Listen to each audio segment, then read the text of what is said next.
Guys मैं मोहम्मद मैं और ये वीडियो अच्छी लगे चैनल को ज़्यादा से ज़्यादा लाइक शेयर और सब्सक्राइब करें। चैनल का नाम है राम धर्मा प्रंच जो भी है। खैर ये बॉर्डर के लिए POK या कि जो बॉर्डर है उसके करीब है, कहीं इंडियन है, इंडिया का भाई ले रहा है उधर के लोगों का इंटरव्यू। देखते हैं पहले वीडियो फिर देते हैं इस पर रिएक्शन। एक बार भारत माता की जय, भारत माता की जय, भारत माता की जय। आप लोग यहाँ घाटी से संदेश 16 साल हो 19-20 साल मैंने आर्मी में भारत माता की जय बोला है। जय बोलने से कोई फर्क मुझे नहीं पड़ता। हिंदुस्तान मेरा है, मैं हिंदुस्तान का हूँ। नमस्कार, मैं हूँ आपके साथ गौरव अवस्थी। इस वक्त कश्मीर पर मौजूद हूँ और कश्मीर के बॉर्डर वाले इलाकों पर मौजूद हूँ। ऐसा बहुत कम होता है कि मीडिया चैनल्स और तमाम सारे जो बड़े बड़े सेक्टर हैं वो यहाँ पर पहुँच पाते हैं, लेकिन हम लोगों ने एक छोटी सी कोशिश की है और बॉर्डर वाले इलाकों पर पहुँचे। ये ज़रा दिखाइए चारों ओर की तस्वीरें, ये जो आपको दिखेंगी बढ़िया खूबसूरत सी वादियाँ। ये आप इधर से करीब 20 किलोमीटर बाद POK का बॉर्डर भी लगेगा और यहाँ पर हमने बहुत सारे लोगों को एकजुट किया है। पूरे गाँव वाले हमारे साथ आ गए हैं। ये बारामूला डिस्ट्रिक्ट लगता है ना, बारामूला अच्छा बारामूला ये डिस्ट्रिक्ट लगता है और कहा जाता है मतलब कि ये बहुत हॉट बेल्ट रहा करती थी, यहाँ पे बहुत ज़्यादा खतरा रहा करता था। लेकिन अब पूछते हैं इन लोगों से यहाँ के हालात क्या हैं और आने वाले 2024 में चुनाव भी हैं, तो उसके मद्देनजर यहाँ के लोग क्या कुछ सोचते हैं और इन लोगों का कितना कुछ विकास हो गया। सुरक्षा की दृष्टि से देखा जाए और कश्मीर के डेवलपमेंट विकास कितना हो रहा है पहले से आज? पहले से तकरीबन 40 हो गया ऊपर। हाँ, आपको क्या लगता है कितना विकास, कितना बदल रहा है कश्मीर आपका? देखिए, कश्मीर की अगर हम बात करें तो कश्मीर पूरा ही बदल रहा है। डेवलपमेंट की बात करें तो यहाँ पे एम्स नहीं थे, एम्स आ चुके हैं। डिग्री कॉलेज यहाँ पे अभी तक 12 थे, जो 12 से लेके 27 हो गए हैं। तो ओवरऑल देखा जाए तो डेवलपमेंट जो हो रही है वो बेहतर हो रही है। यहाँ पे 4 वेज़ बन रहे हैं, यहाँ पे रिंग रोड का काम चल रहा है, टनल्स बन रहे हैं, रेलवे आ रहा है, हेल्थ सेक्टर जो है वो सही हो रहा है। तो बॉर्डर एरियाज़ में अभी दिक्कतें हैं, क्योंकि अगर आप हेल्थ की बात करें यहाँ पे नहीं है, फायर सर्विस की बात करें नहीं है, और टूरिज़्म की बात करें तो नहीं है। जो पिछले 70 सालों से इनको दबाया गया था, इनको एक वो बोलते हैं कि सब्ज़ बाग दिखाए गए थे और उन बेसिस पे यहाँ से वोट्स लिए जाते थे, तो वो डेवलपमेंट यहाँ पे दिखती नहीं है। अब जो है धीरे धीरे सारा ठीक हो रहा है। एक बारी में सारा कुछ ठीक नहीं होता है, धीरे धीरे ही होता है। और कश्मीर जो है इस टाइम दफ़ा 370 टूटने के बाद जो विकास हो रहा है वो बदल रहा है, हम उसके साथ हैं। 370 हटने के बाद विकास हो रहा है कश्मीर का, आपको लग रहा है? आप लोगों को लग रहा है 370 हटने के बाद विकास हो रहा है? हाँ, आपको लग रहा है कि 370 हटने से? बेशक जनाब, यानी आपको लग रहा है, मगर हुआ नहीं है। लग रहा है पूरे कश्मीर में आपको लगता है हुआ भी? लग रहा है। अच्छा, 370 कहते हैं हटा है, तो यहाँ के लोग मतलब कि उतना खुश नहीं हैं। जो एक मीडिया में या पड़ोसी मुल्क भी है वो भी एक नैरेटिव सेट करता है कि यहाँ के लोगों के ऊपर थोप दिया गया है 370। देखिए, खुश वो नहीं होता है जिसकी कुर्सी चली जाए। इन्होंने आज तक जो गरीब आवाम है उनको दबाया गया था। देखिए, फ़िलहाल हम इनका ST स्टेटस की बात करें, जो पिछले 70 सालों से नहीं मिल रही थी, उनकी बिल पास होने वाली हुई थी, तो NC के जो हमारे संसद हैं उन्होंने पार्लियामेंट में हंगामा उठाया कि इनको नहीं मिलनी चाहिए, क्योंकि उनकी आड़ में उनकी कुर्सी जो है वो खिसक रही थी, उनको वोट्स जो हैं वो नहीं मिल रहे थे। अब भ्रष्टाचार की बात करें, 370 की बात करें, तो वो यहाँ से हम मानते हैं कि जब हमारे ऑनरेबल PM जो हमारे मनमोहन जी थे, एक सांसद बनवाया था उन्होंने अफ़गानिस्तान में, जो 950 करोड़ रुपए का जो सांसद वहाँ पे बनाया था, जो इन्हीं गरीब आवाम का पैसा था। अभी जो है हमारा made in India Modi ji ने लाया, जिसपे 850 करोड़ रुपए में हमारा सांसद बना। तो आप 2005 का रेशो देखिए कि तब की मजदूरी क्या थी, तब का सीमेंट क्या था, तब आयरन कितने का मिल रहा था। वो भ्रष्टाचार लोगों को नहीं दिखता है। कोल घोटाला लोगों को नहीं दिखेगा, जो रेलवे घोटाला है वो नहीं दिखेगा, जो चारा घोटाला है वो नहीं दिखेगा। तो ये सारी चीज़ें इनको दिखानी चाहिए ताकि लोग जो हैं वो उजागर हो जाएं। और जो 70 सालों में कश्मीर को भी ठगा गया है क्या? घाटी को भी ठगा गया है क्या यहाँ के नेताओं के द्वारा? देखिए, नेताओं के द्वारा तो ठगा गया ही है। यहाँ पे 5 मरले जो ज़मीन थी, जिस गरीब के पास नहीं होते थे, वो उस टाइम दिए गए थे, पर वहाँ पे आप देखिए कि आप किसी भी गरीब से पूछिए कि आपको वो 5 मरले मिले, डॉक्यूमेंट में उसके नाम के हैं पर मिले नहीं, वो सारा इनके अपने पास है। जितने भी मंत्री हैं उन्होंने उसमें या तो गाँव फॉर्म बनाए हैं, या तो शी फॉर्म बनाए हैं, या तो अपना कोई बिजनेस इंफ्रास्ट्रक्चर वहाँ पे खड़ा किया है। वो क्या है, हमारा इंकरेजमेंट ड्राइव स्टार्ट होने ही वाला होता है कि उनको मिर्ची लग जाती है। तो अगर घोटाला उन्होंने नहीं किया है तो मिर्ची किस बात की। ये 370 हटने के बाद आपको क्या लगता है कितना विकास हो गया घाटियों का, और क्या लगता है कितना सही हो रहा है ये एलजी गवर्नमेंट में? देखिए, अगर आप 370 हटने के बाद की बात करें तो शायद आप जिस रोड से अभी आए तो उस रोड पे आपको सिर्फ खड्डे ही मिलते, कहीं पे डेवलपमेंट नहीं मिलती। तो 370 टूटने के बाद ही तो वो मैडमाइज हुआ। आप अगर किसी भी एरिया में अभी जाएंगे, हर जगह तो नहीं हुआ, मैं नहीं मानूंगा कि 100% कहीं पे हुआ है, पर कम से कम 40% मैग्नेमाइजेशन हुआ है उन रोडों पे जो पिछले 70 सालों में नहीं हुआ था। एजुकेशन की बात करें तो बेहतर हुआ है। डिजिटल इंडिया में बात करें, एक हमारे गरीब आवाम को ड्राइविंग लाइसेंस के लिए टाइम लगता था, वो ऑनलाइन हुआ है, या कोई भी डॉक्यूमेंट लेने के लिए अफसर ऑफिसर्स के चक्कर काटने पड़े थे, वो घर बैठे अब ऑनलाइन सिस्टम हुआ है।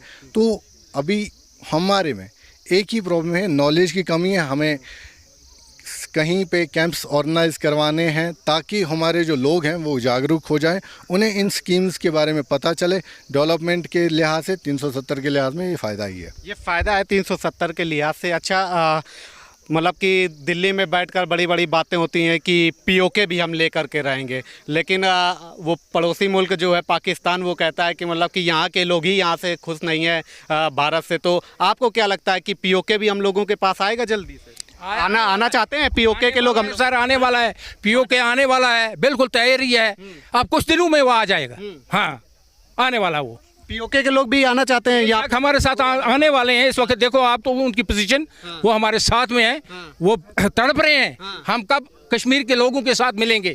हाँ, क्यों आने के लिए तड़प रहे हैं कश्मीरियों के साथ और भारतीयों के साथ? इसलिए कि मोदी सरकार जो है उसकी जो फैसिलिटियाँ हैं वो उनके लिए बहुत आम है। वो हर चीज़ उनको मिलेगी। इस वक्त उनको खाना नहीं बन रहा है, वो तड़ तड़ के मार रहे हैं। अब वो तैयार हैं हिंदुस्तान के साथ मिलाप करने के लिए सर। हाँ, हिंदुस्तान के साथ हाँ, इंशाल्लाह बिल्कुल बिल्कुल आने वाले हैं। कुछ दिनों में आ जाएंगे। कुछ दिनों में आप लेके आएंगे? आप रखें, आप लोग लाना चाहेंगे उनको? हाँ बिल्कुल, हम खुश हैं उस पर। वो हमारे भाई बनेंगे। जितनी आबादी होगी उतनी हमारी रोशनी बनेगी। हाँ, तो फिर क्या। अच्छा, आपको क्या लगता है कि इन 70 सालों में इन घाटियों का विकास कुछ ऐसा किया गया था जो अब हो रहा है मोदी से? सर बेद भी माफ़, काफ़ी फैसिलिटियाँ आई हैं। देखो 2 साल हो गए हमें राशन फ्री मिल रहा है। 2 सालों में कुछ थोड़ा बहुत नीचे काम हुआ है, मगर लेकिन जो कंडी इलाके हैं, बैकवर्ड इलाके हैं, इनको पूछने वाला कोई नहीं है। आज हम जिंदगी में पहली बार आपको देखा, कसम खुदा की आपको देखा, हम खुश हो गए। हमारे बाल बच्चे आए हैं, हमारी बीवियाँ आई हैं, हमारी बच्चियाँ आई हैं आपके वजह से कि बाहर से आए हैं। हमारा कुछ मत होगा, हमें मत कुछ मिलेगा, हमें बहुत तड़प रहेगी इंशाल्लाह कि अगर आपने हमारी हमदर्दी हो तो ये फिर जल्दी ये काम बन जाएगा हमारा। अगर नहीं तो फिर जैसे पहले के वो थे ना मिनिस्टर हमारे, हम खुशी से उनको वोट डालते थे। बाजार में पहले कोई नहीं आता था? कोई भी नहीं आता था सर, वोटों के टाइम आते थे उस वक्त जनाब, वो हमें मक्खन शखन खूब मल के वोट डाल दिया। फिर उसके बाद बोलते थे हम अगर कुछ काम पड़ा हमें, हम आपके पास आए, बोलते हैं कहाँ रहता है, क्या नाम है तुम्हारा? उस वक्त उसको वो याद नहीं है, इसने वोट दिया, इसको मैंने क्या कंडी ठापना दिया, चलो तू आप वोट बताओ, हम तुम्हारे साथ हैं, हम तुम्हारा काम करेंगे। फिर कहाँ हुआ सर? अच्छा, आप कह रहे हैं कि मतलब कि अब थोड़ा लोग जागरूक हुए हैं, पहले यहाँ पे कोई आता भी नहीं था, ठीक है। आप कह रहे हैं पीओके के लोग भी यहाँ पे आना चाहते हैं, हम लोगों से मिलना चाहते हैं, ठीक है। लेकिन पाकिस्तान कहता है कि वो आज़ाद कश्मीर है, पीओके को कहता है। वो आपको क्या है ना, अभी आज़ाद नहीं था, अभी उनकी चुंगल में था। अब वो आज़ाद होने वाला है सर, ऐसी बात नहीं है सर। दूसरा भी आएगा, उसको क्या क्या क्या नाम बोलते हैं वो पाकिस्तान, ना दुआ वो नहीं हो, ना दुआ नहीं हो, जरा दुआ बलोचिस्तान भी आने वाला है। हाँ, आज़ाद कश्मीर तो आएगी, वो थोड़ा पीछे आएगा, बलोचिस्तान तैयार है आने को। हाँ सर। अच्छा, लेकिन जो कहते हैं वहाँ पे बैठ के कि मतलब कि यहाँ के लोग बड़ा दबा के रखा गया है, मोदी जी ने दबा दिया है, इस वजह से मतलब कि बोल रहे हैं कि खुश हैं और मतलब कि दिल से नहीं खुश हैं। नहीं, हम दिल से खुश हैं, हम राजी हैं, मगर इसलिए कि मोदी साहब जो काम कर रहा है, मोदी साहब जो डेवलपमेंट करवा रहे हैं इंडिया में, उस बात के लिए हम खुश हैं। डेवलपमेंट से खुश है मोदी जी? बिल्कुल सर, बिल्कुल सर, हम खुश हैं मोदी साहब। घाटी के मुस्लिम अगर मोदी से खुश होंगे तो फिर ये तो कहेंगे कि मतलब कि सिर्फ ऐसी मजाक की बातें कर रहे हैं, मतलब मोदी से घाटी के लोग खुश ही नहीं है। ये जो महबूबा मुफ्ती हो गए, बहुत सारे यहाँ के जो कश्मीर के नेता हैं वो इस तरीके की बातें करते हैं कि कोई खुश नहीं है। आज 370 इनके ऊपर थोपा गया है। देखो सर, अर्ज ये है ना, 70 साल हुआ, अगर यहाँ के जो मिनिस्टर थे उन्होंने इन इलाकों को बनाया होता, उन्होंने कुछ काम दिया होता, उन्होंने हमारे बच्चों को रोज़गार दिया होता, उन्होंने देखो जो हमारी ख्वाहिशें थी, दिल की ख्वाहिशें थी, अगर वो पूरी की होती तो फिर हम हिंदुस्तान, हम बोलते मोदी की सरकार कुछ नहीं है, हमें यही सरकार चाहिए। इसलिए हमें उनसे नफरत हो गई है। इसलिए हम चाहते हैं मोदी साहब को कि आप हमारी नज़र देखो, हमारे तरफ देखो। हम गरीब लोग हैं, हम पहाड़ी लोग हैं, हम अनपढ़ लोग हैं, हम जहली लोग हैं, हमें कुछ दो, हमें कुछ दिखाओ, हमें कुछ सिखाओ। मतलब आप लोग यहाँ के नेताओं से नफरत हो चुकी है? नफरत हो चुकी है, पूरी नफरत हो चुकी है। क्यों? कि उन्होंने आज तक 70 साल हुआ हमें सब्ज बाग दिखाए, वो इलाका दे देंगे, ये इलाका दे देंगे। वो भाई हमें खाना नहीं मिला तो वो इलाका क्या देंगे? वो यही महबूबा मुफ्ती थी, कहती थी अगर 370 हट गया तो कोई तिरंगा नहीं उठाएगा भारत का, तो उनको क्या कहें? श्रीनगर में तो तिरंगा, हमारे तिरंगा इस वक्त भी लहराता है, इस वक्त भी चलता है हमारा तिरंगा। आप लोग यहाँ तिरंगा लहराते हैं? घाटी में तिरंगा लहराते? बिल्कुल, 15 को हमने तिरंगे लहराए, हमने खुशी से तिरंगा लहरा के भारत माता की जय बोलते हैं आप? हाँ बिल्कुल बिल्कुल। उसमें एक बार भारत माता की जय, भारत माता की जय। और बोलो भारत माता की जय। आप लोग यहाँ घाटी से संदेश 16 साल हो, 19-20 साल मैंने आर्मी में भारत माता की जय बोला है। जय बोलने से कोई फर्क मुझे नहीं पड़ता। हिंदुस्तान मेरा है, मैं हिंदुस्तान का हूँ। लेकिन मोदी जी को नजर रखनी चाहिए। ये जो थोड़ा साइड हो जाइए, ये जो प्ले ग्राउंड है मेरा, ये हमने 90 में आर्मी की मेहरबानी से, यहाँ भारतीय आर्मी ने मुझे बना के दिया हुआ है ये। और तब से लेकर ये जो हम लोग घाटी पर खड़े हुए हैं और यहाँ पे मतलब बढ़िया सा प्ले ग्राउंड है, और ये लोग चाहते हैं कि अगर मतलब कि इतना कुछ देश आगे बढ़ रहा है, हम लोग इतना संतुष्ट हैं, तो ये ग्राउंड भी बना दिया जाए जिसपे हमारे बच्चे खेलें और भी आगे बढ़ेंगे, मतलब रोजगार भी मिलेगा। तो ये इन लोगों की और भी एक डिमांड है सरकार। जी सर, ये जो है, हम फॉरेस्ट के बीच में रह रहे हैं। फॉरेस्ट मतलब हमारे नजदीक है, हम हकदार हैं जंगल के हकदार। और फॉरेस्ट में रोड लानी जा कहीं से भी लानी है, ये सेंट्रल गवर्नमेंट का काम है, वहाँ कहाँ तक बचाएगा। और फॉरेस्ट गार्ड इसको आने नहीं देगा, उसमें उसकी जवाबदारी है, वो क्यों नहीं देगा। जब पीछे से हुक्म जब मिल जाएगा, फॉरेस्ट एक्ट लगा देगा कि जो भी जब जंगल के हकदार हैं उनको ये ग्राउंड मिलेगा, तो हमें आदेश मिलेंगे, हम इसको ठीक कर देंगे और ग्राउंड बनाएंगे। हम अपनी जमीन नहीं बनाएंगे इसको, लेकिन बच्चों के खेलने के लिए ग्राउंड बनाएंगे। ये टूरिज्म एरिया है और बनना चाहिए टूरिज्म एरिया। ये हमारा मोदी जी से निवेदन है कि मोदी जी, ब्राह्मण रफियाबाद की सरजमीन से तेरा एक यूथ लीडर बोल रहा है, मोहम्मद आजम खान बोल रहा है कि जब आप यहाँ पर रफियाबाद ब्राह्मण में टूरिज्म दोगे, बोसियों को देंगे, एसटी मेरी मिलेगी, तो बच्चा खून अपना देने के लिए आपके लिए तैयार है। हम भी आज भी कल भी देंगे मोदी के लिए। जी बिल्कुल देंगे, अमित शाह के लिए। भारत माता की डर से मैं बोलता, भारत माता की जय। आजाद हिंदुस्तान जिंदाबाद। ये आजाद हिंदुस्तान के नारे लग रहे हैं घाटी से। हम आप ये मेरा मुल्क जो है आजाद है। जैसे ये भाई अभी बोल रहा था कि ये कश्मीर, वो जो पीओके वाली कश्मीर है वो उनकी नहीं है, वो मेरी है। पीओके की कश्मीर है, वो भी एक दिन होगा, उसको भी हम लाएंगे छीन कर। ये हमारा वादा है, लेंगे हम उसको। मोदी के सिपाही बन के आप लोग जाएंगे? अभी भी सिपाही हैं, कल भी सिपाही रहेंगे। वो कश्मीर भी हमारी है, हम डरने वाले नहीं है, आज डरने वाले नहीं। अच्छा, वो कहते हैं जो कि आजाद कश्मीर है, जिनके पास खाने के लिए, उनके बाप की क्या है, वो कुर्सी के लड़े हैं। ये हमारी है, वो भी हमारी है। आप पूछिए, वो सिकंदर आयात खान है वहां पर, वजीर आजम, उससे पूछिए वो किसकी है। वो कश्मीर की है, वो कश्मीर भी हमारी, ये कश्मीर भी हमारी। वो उसकी किसी की नहीं है, वो कश्मीर नहीं, किसी की कश्मीर नहीं है। कश्मीर एक वायदा कश्मीर है, कश्मीर किसी की नहीं है, कश्मीर हमारी अपनी कश्मीरियों की है। ये जो कहते हैं कि आजाद कश्मीर अगर हो जाए, 370 हटा दी जाए, ये मोदी जी मतलब कि 370 लगाए हुए, इस वजह से यहाँ का मुसलमान बहुत परेशान है। हटा दिया जाए तो सारे पाकिस्तान चले जाएंगे, आ जाएंगे। देखो इस बारे में देखो, इस बारे में हम ये नहीं बात कर सकते कि वो 370 का मसला क्या है। ये बड़ी सियासतें करेंगे। मैं अभी अभी ये मैंने कदम इसमें डाला हुआ है,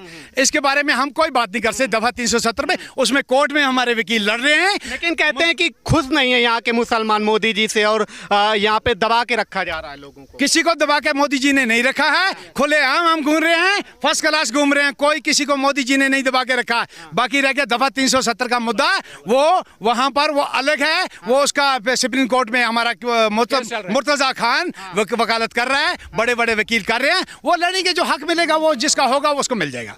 अगर गवर्नमेंट ने राइट किया होगा तो राइट है। अच्छा, हम लोग यहाँ पर खड़े होकर के, इतने सारे लोग खड़े हुए हैं, कम से कम 100 लोग खड़े हुए हैं, ठीक है। मान लीजिए हम 10 साल पहले यहाँ पे आना चाहते तो आ पाते? 10 साल पहले आना चाहते, 10 साल आ सकते थे। मोदी से पहले अगर यहाँ पे आना चाहते, जब मोदी गवर्नमेंट नहीं थी, तो आ पाते इतनी आसानी से? देखो आप ऐसे नहीं आ सकते थे, लेकिन अगर मेरे से मिलाप करते तो आप बराबर बन जाता, क्योंकि मेरे साथ हिंदुस्तान की आर्मी की सपोर्ट है, पूरी आर्मी मेरी सपोर्ट में है इस वक्त। मेरा सीओ साहब अभी भी कॉल कर रहा है, आप आजम खान कहाँ पर हो, ठीक है, और उनका मैं शुक्रिया अदा करता हूँ, आर्मी गवर्नमेंट का, सीओ साहब का शुक्रिया अदा करता हूँ, यहाँ की आर्मी का शुक्रिया अदा करता हूँ। सर्दी में अगर बिजली का पोल टूटता है, अगर कुछ भी होता है, काले कंबल में सोने वाले हमारे को खाना खिलाते हैं भैया। आर्मी आप लोगों की पूरी मदद करती है, आप जब करती है आर्मी हमारे को। एक और भी कहा जाता है कि आर्मी यहाँ के लोगों को मतलब कि बड़ा दबाव में रखती है। नहीं, आर्मी नहीं दबाव में, आर्मी बिल्कुल दबाव में नहीं सर, वो था मगर पहले था जब इधर मिलिटेंसी चल रही थी, मिलिटेंसी पीके में थी, जोर में थी, उस वक्त इतना डर था, हम उनसे भी डरते थे, हम इनसे भी डरते थे, उग्रवादियों से भी डरते थे। आज जब से मोदी हुकूमत आई है, तब से हम बहुत चैन में हैं, बहुत करार में हैं, हमें कोई डर नहीं है किसी की। बंद हो गई मिलिटेंसी? बिल्कुल बंद हो गई है सर, फौज हमारे साथ देती है, फौज हमारी रखवाली है, फौज का हम बहुत शुक्रगुजार हैं। अच्छा, 90 से अगर पूछा जाए तो अब कितना बदल गया? 90 में क्या हालात थे यहाँ? 90 में तो बहुत खतरा था ना इधर, बहुत, उस वक्त तो बहुत खतरा था। उस वक्त हम बाहर घूमते थे, हमें ये तमन्ना थी क्या पता हम घर में वापस आएंगे या नहीं आएंगे। आज तो हम खुले घूम रहे हैं, आज हमें कोई रुकावट नहीं है, हमें किसी चीज़ की कोई डर नहीं है। तो जी दोस्तों, वीडियो होगी ख़त्म। 16 साल एक वो मौलाना साहब थे, माशाल्लाह काफ़ी बारिश थे, काफ़ी उसकी उनकी बॉडी, 16 साल उन्होंने सर्विस की है इंडियन आर्मी के अंदर, और उन्होंने कहा हमने 16 साल जय भारत की, मतलब क्या बोलते हैं, जय हिंद, भारत माता और जय हिंद का नारा लगाया है, भारत माता की जय, और आज भी लगाते हैं। और मैं वो कह रहा था कि मैं लगाता रहूँगा, और ये है मोहब्बत उधर के कश्मीरियों की। भाई ये काम मोहब्बत हो गई। हाँ, क्या मतलब है भाई? कायदे आज़म ने क्या फरमाया था? उन्होंने कहा था कि वहाँ के जो इंडिया के मुसलमान हैं ना, उनको ये सारी उम्र सबूत देने पड़ेंगे कि वो इंडिया के साथ मुखलस है। उनसे किसी सबूत मांगा? ये खुद बता रहे हैं भाई।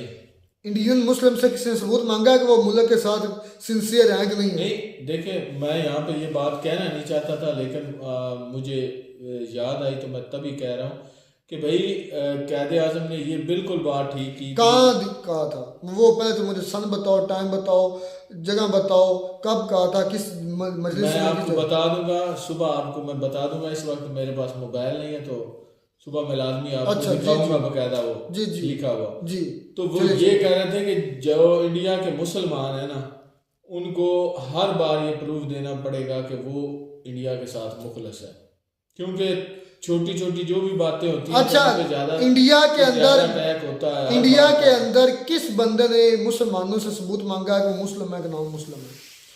क्या मुसलमानों के साथ? सॉरी, वो नहीं, मुस्लिम नाम से सॉरी कह रहा हूँ, वो इंडिया के साथ वफादार हैं कि नहीं है, किसने सबूत उनसे मांगा? जैसे ये मौलवी साहब कह रहे हैं कि तो उनका दिल किया, उन्होंने कहा कि मैं जय श्री जय हिंद, भारत माता की जय का नारा लगाता रहा, 16 साल लगाता रहा, आज भी लगाता रहा, फिर भी लगाता रहूँगा।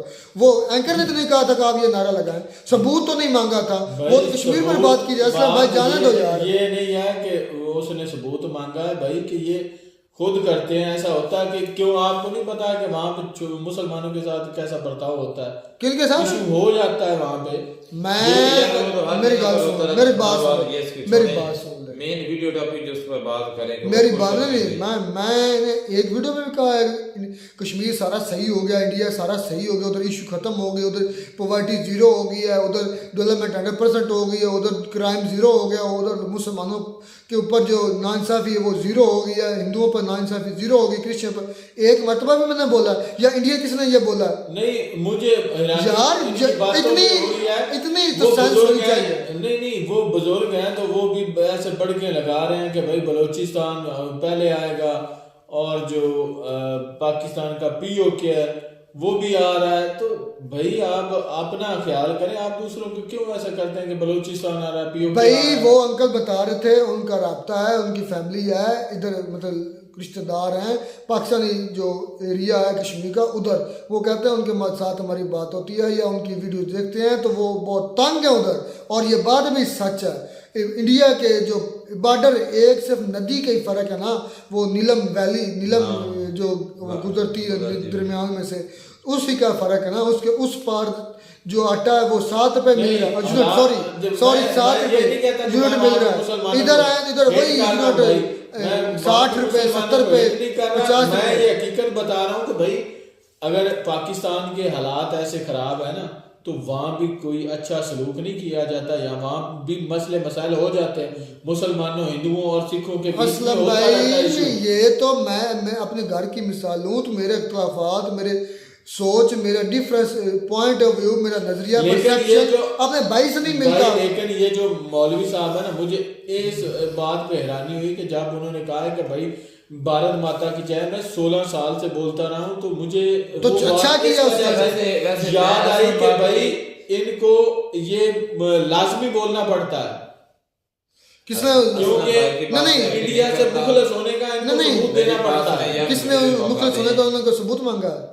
सबूत मांगा नहीं भाई, अगर वो थोड़ा सा ना करे तो वो क्या मुखलस यार नहीं? मुझे भी मौका दे, मैं भी को मेरी बात जो है ना, मुझे जी भी जी करने का मौका दिया जी जाए। आप फूल असलम जो है ना भाई की बात से एग्री नहीं करता, लेकिन ये है, ये जो बात तकरीबन मुझे भी सही लग रही है कि वो तो कह रहे हैं कि मैं 16 साल मैंने सर्विस की है और मैं जो नारा वो क्या था, या नारा है तो भारत माता की जय वो मैं लगाता हूँ। यानी कि अगर देखा जाए तो सबूत के तौर पर है, चलो नहीं है तो उसके बाद अगर छोटे अगर इस बात से ये वाकई पता लग रहा है कि उनको सबूत देना पड़ता है भाई, तो इंडिया के लोगों ने मांगा उससे कभी हिंदुओं चलो इस बात को यार छोटे टॉपिक हमारा उसमें आया, अभी वो खुश हैं। अच्छा कश्मीरी लोगों की बात कर, वो एक भाई आया था उसमें वो बता रहा था कि 12 उस एरिया से मखसूस एरिया की वो है बारामूला के, जो बड़ा हॉट एरिया हुआ करता था, यानी कि इस लिहाज से बड़ा हॉट स्पॉट था। तो वो मतलब कि ना उनकी बात है कि अब उधर कॉलेजेस बन रहे हैं, टनल्स बन रहे हैं, रिंग रोड बन रहे हैं। ये वाकई है ना, कश्मीर में भाई बहुत ज्यादा तरक्की हो रही है, इस बात से मैं एग्री करता हूँ। लेकिन ये जो बात मुझे नहीं अच्छी लगी थी, इस वजह से मैंने या जो भी है ना इस बात को ठीक है, आपके भी मैंने भी की, लेकिन जितना भी हमसे वो लाख दर्जे अच्छे हैं, बहुत बेहतर है भाई, बहुत बेहतर है, हमसे अच्छे हैं भाई, वहाँ को उनको पूरे हकूक मिलते हैं। तो फिर इधर के कश्मीर के लोग क्यों ना कहें कि हम उधर जाएं, क्यों ना भी कहेंगे? हम ही है ना, इतनी सहूलियात मिल रही हैं, हम ही ना पाकिस्तान में, हम तीनों की ये ख्वाहिश होगी कि हम UK, कनाडा, USA कहीं शिफ्ट हो जाए, है कि नहीं है? कारोबार के लिए होगी, दिल तो पाकिस्तान के साथ है। यकीन करें अपने मुल्क अपने ही होता है। एक कारोबार की खत चले, यहाँ पर हालात नहीं है, ठीक है, तो मेरा दिल अच्छा है अपना घर छोड़कर जाने को दिल नहीं करता, चाहे अच्छा बुरा क्यों जाते हैं? अपना घर क्यों जाते हैं? अपना अपना ही होता है भाई, अपना अपना तो क्यों जाते हैं भाई इधर हालात नहीं सही। अब देखें कि कारोबार जो अपना होता है ना वो हर हाल में अपना ही होता है, अपना ही होता है, ठीक है ना, उसको छोड़ के नहीं देना चाहिए। शिफ्ट होने की बात की, मैं शिफ्ट होने की बात नहीं कर रहा, मैं सिर्फ जो है ना खुदा की कसम मैं ये उठा कहता हूँ पाकिस्तान के लोगों को अगर USA का आज वीज़ा मिल जाना, मैं ये कसम उठा कर कहता हूँ ज़्यादा नहीं ना तो 80% लोग इधर से शिफ्ट होंगे, ज़्यादा नहीं तो बड़ी एहतियात के साथ मैं बोल रहा हूँ। पाकिस्तान खाली हो जाएगा भाई, क्या पागल हो भाई? मैं अपनी बात की, मैं पाकिस्तान तो चलो तुम 20 में से जो पागल जेल नागवार जेल होंगे जो इधर रहना चाहते होंगे, बाकी 80% तो अक्लमंद है ना।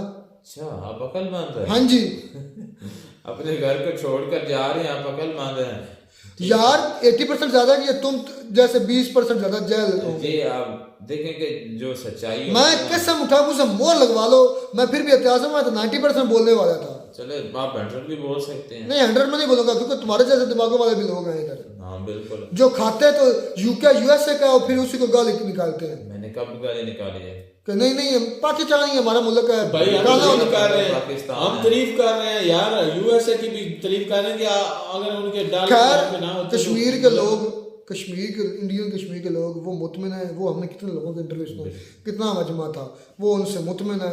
और पाकिस्तान के लिए चपेड़े हैं, थप्पड़ और जोरदार जनाटेदार थप्पड़ है। मिलता नई वीडियो में, नाटक, तब तक दीजिए इजाजत।